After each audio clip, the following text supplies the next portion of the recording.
பிரித்தானியாவில் 65 முதல் 74 வயதுக்குட்பட்ட நோயாளிகளுக்கான தடுப்பூசி விதிமுறைகளில் முக்கிய மாற்றங்கள் கொண்டுவரப்பட்டுள்ளதாக தேசிய சுகாதார சேவையான NHS அதிகாரப்பூர்வமாக உறுதிப்படுத்தியுள்ளது. சுவாசப்பையை தாக்கும் RSV எனப்படும் அபாயகரமான வைரஸ் தொற்றுக்கு எதிரான தடுப்பூசி திட்டம் தற்போது மேலும் விரிவுபடுத்தப்பட்டுள்ளது.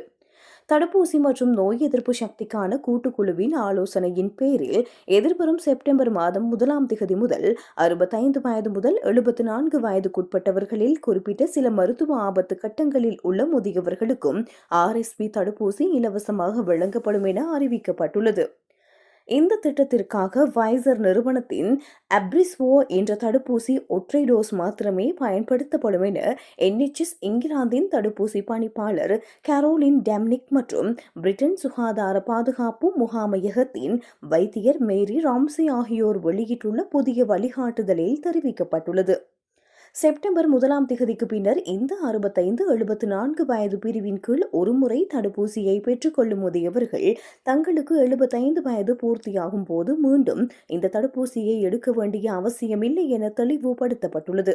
கடந்த 2024ஆம் ஆண்டு முதல் 75 வயது பூர்த்தியாகும் முதியவர்களுக்கு இந்த RSV தடுப்பூசி வழக்கமாக வழங்கப்பட்டு வந்தது. பின்னர் இந்த ஆண்டு ஏப்ரல் 1 முதல் 80 வயது மற்றும் அதற்கு மேற்பட்டவர்களுக்கும் முதியோர் பராமரிப்பு இல்லங்களில் வசிப்பவர்களுக்கும் இத்திட்டம் விரிவுபடுத்தப்பட்டது. அதன் தொடர்ச்சியாகவே தற்போது இந்த புதிய மாற்றமும் அறிவிக்கப்பட்டுள்ளது. தகுதியான நபர்களுக்கும் 100% இந்த தடுப்பூசி வாய்ப்பை உறுதி செய்ய வேண்டும் என அனைத்து குடும்ப மருத்துவ நிலையங்களுக்கும் மற்றும் சமூக மருந்தகங்களுக்கும் NHS உத்தரவிட்டுள்ளது. இந்த RSV தடுப்பூசியை சாதாரண இன்ஃப்ளூவன்சா தடுப்பூசியுடன் சேர்த்து ஒரே நேரத்தில் பொதுவாக போடக்கூடாது என்றும், எனினும் தேவைப்படின் COVID-19 தடுப்பூசியுடன் சேர்த்து இதனை ஒரே நேரத்தில் எடுத்துக்கொள்ள முடியும் எனவும் மருத்துவ அதிகாரிகள் சுட்டிக்காட்டியுள்ளனர்.